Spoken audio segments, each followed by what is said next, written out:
easy elevator pitch for Spencer and Locke is, what if Calvin and Hobbes grew up in Sin City? It's about a hard-boiled cop whose partner is his childhood imaginary friend, and they're investigating the murder of his grade school sweetheart. So it's really a story kind of about mental illness and depression, and really the lengths the mind will go to protect itself from harm.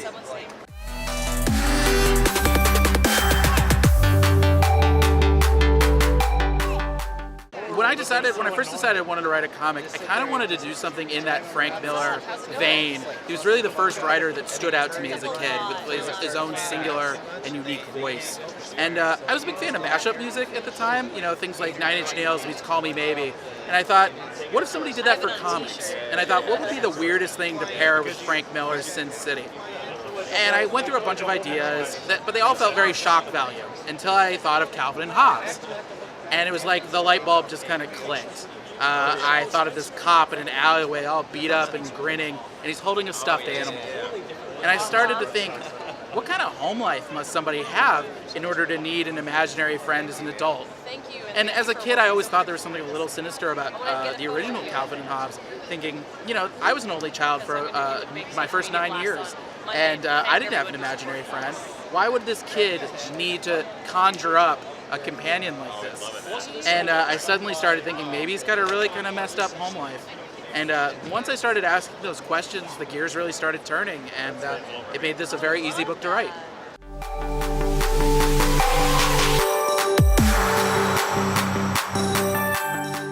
You can pick up Spencer and Locke anywhere comics are sold. Your local comic shop can get it, Amazon, Barnes & Noble, Comixology, Kindle, weirdly enough, even on Target and Walmart's websites.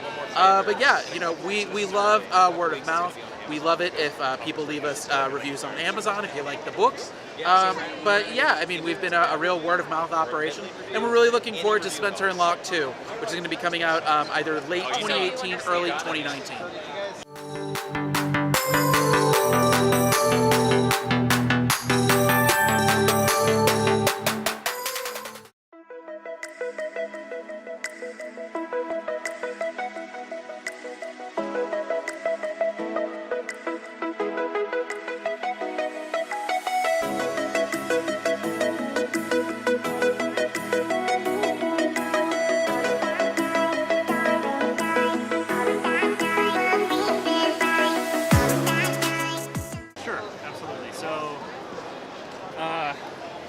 I'll give you the long story.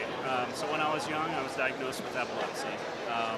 To try to cope with that, I started drawing to get out my frustrations and my angst. That slowly started turning into a different project. So I started creating creatures, something that I had control over, something that I could kind of associate blame to and put a face to it.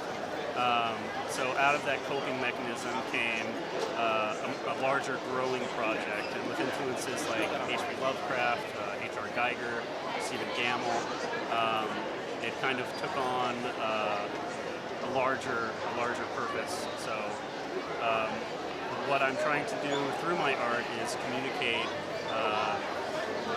common things like frustration, fear, death, and try to evoke emotion from the viewer.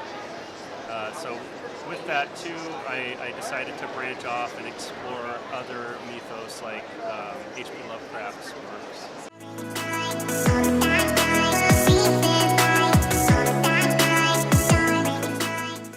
I go about creating it of the two different pieces, so I'm much more known for my charcoal illustrations, which are done on Mylar.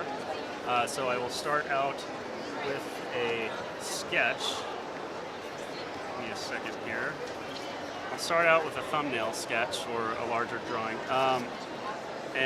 From there I will take the Mylar, which is a semi-translucent plastic. I'll overlay it on a Bristol board and do a sketch on the Bristol, drop down the Mylar, and use the charcoal on the Mylar. The Mylar doesn't have any tooth to it, so the charcoal doesn't stick, which is good and bad. Good because I can use it as reduction, so I'll throw a layer of charcoal on top of the Mylar, then go in with a chamois cloth and eraser and start picking it up to get down to the lighter values. And from there, I just let it grow on its own.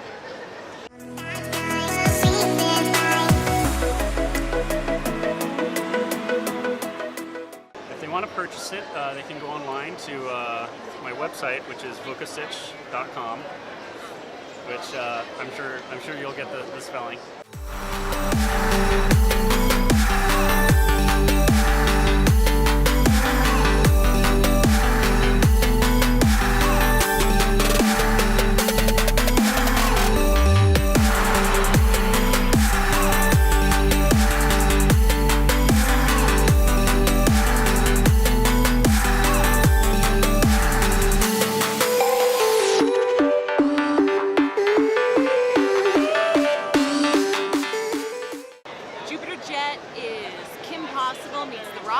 It stars a 16-year-old girl in 1935 who inherits a jetpack with a mysterious power source. She robs from the rich, gives to the poor, and fights bad guys with glowing eyes and ray guns. I'm killing it. She's also got a super smart little brother and a cat.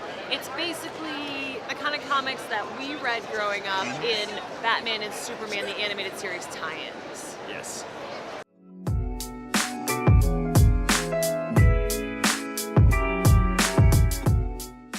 Actually, one day we were having lunch, said I always wanted to write a character called Jupiter Jet, and as soon as she said that, I immediately responded to, it's a redheaded girl who's 16 with a jetpack, and then I came up with the sci-fi twist at the very end, like the very first meeting, and it held through 2.5 years later, and here it is, all 5 issues as a book you can buy at bookstores.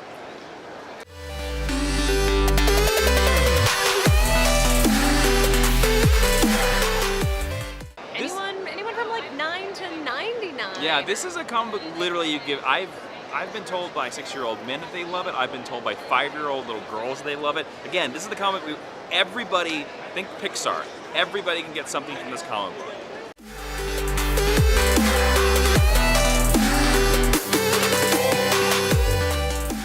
You can find it anywhere on the internet. Any comic book store across the nation can order this book for you. It comes out May 30th. You can buy it on barnesandnoble.com. You can buy it on amazon.com. And if you pick up the book, please don't forget to leave us a review because that really helps all authors everywhere. Yeah, anywhere fine comics are sold.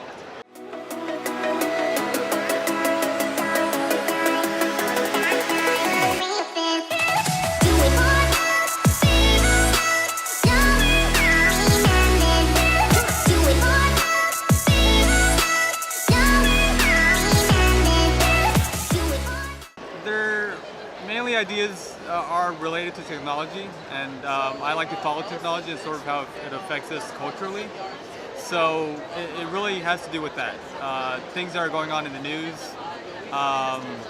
and just general ways that technology is affecting us, essentially.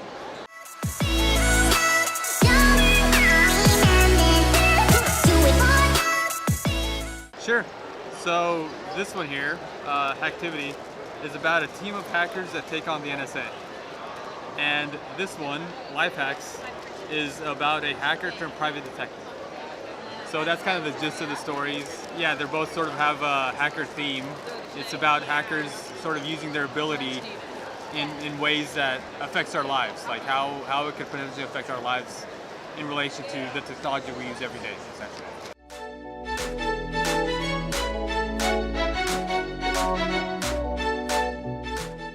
Sure, you can find hacktivitycomic.com and lifehackscomic.com, or all my stuff could be found at ovidem.com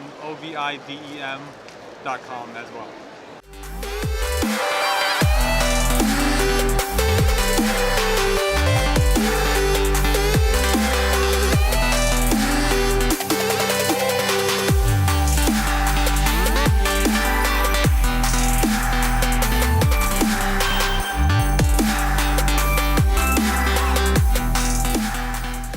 Well, realistically, I had seen Lucha Libre portrayed in other comic books, and the wrestlers just weren't quite right. Like, they didn't wrestle, and the wrestling wasn't important.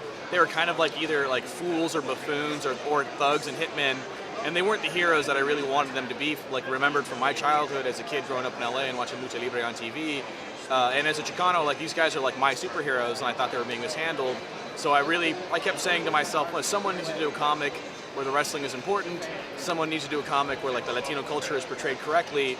And I thought that, hey, I'm someone, I should probably just draw this comic book.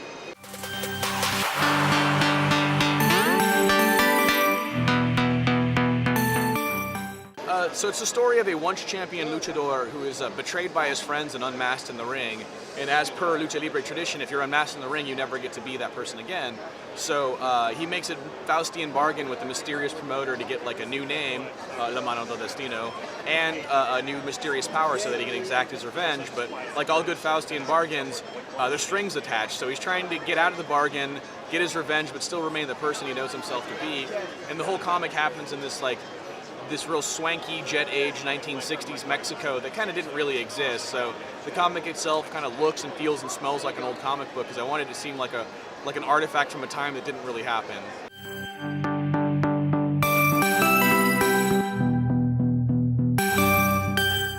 You can go to castleandkeypublications.com. A few shops around the nation do cover them, or do carry them. So some in there, honestly, you'd have to maybe just ask your shop if they do or don't have them. But for the most part, just Castle and Key Publications, and you can order directly there.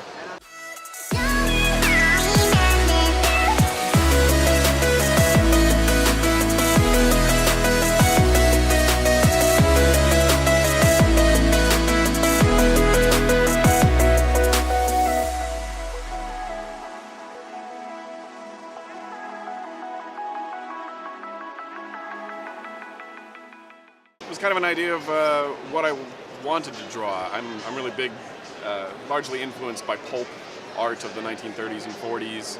I love old movies and so on, and kind of wanted to be able to do that, and pin-up art and science fiction all rolled into one and kind of do it my own way. Plus, as a little kid, I always loved the Warbirds, which is a term for any of the fighter aircraft used during World War II. So it was a chance to draw all that in one place, and I pitched it at my buddy Kane Gilmore, who's a writer, and he helped me write it, and we've been working on it ever since.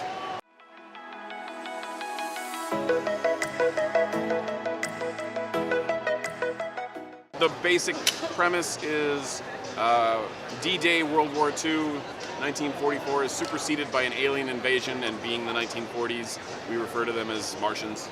And during the course of the series, we start to reverse engineer their technology and fight back.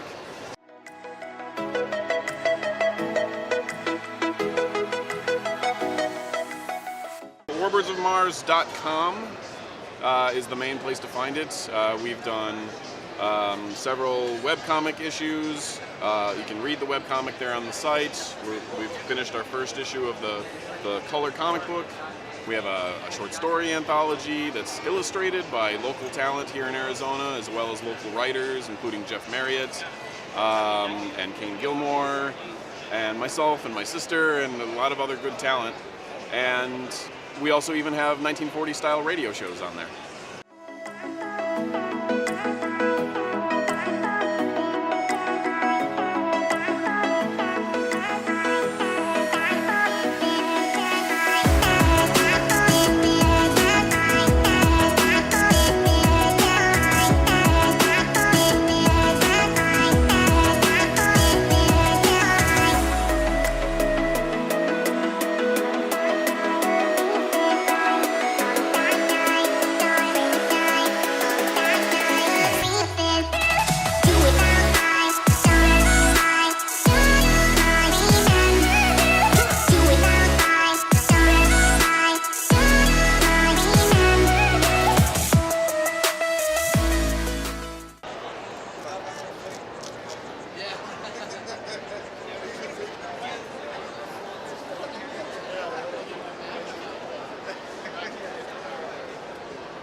Sir. We'll have to wait it out. I don't see the magnifying glass yet. Then there's nothing to fear. Private, I'm so sorry. Are our reinforcements on the way? We're on our own.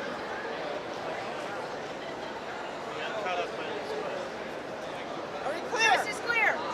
Run! Up, up, up, up, up, up, up.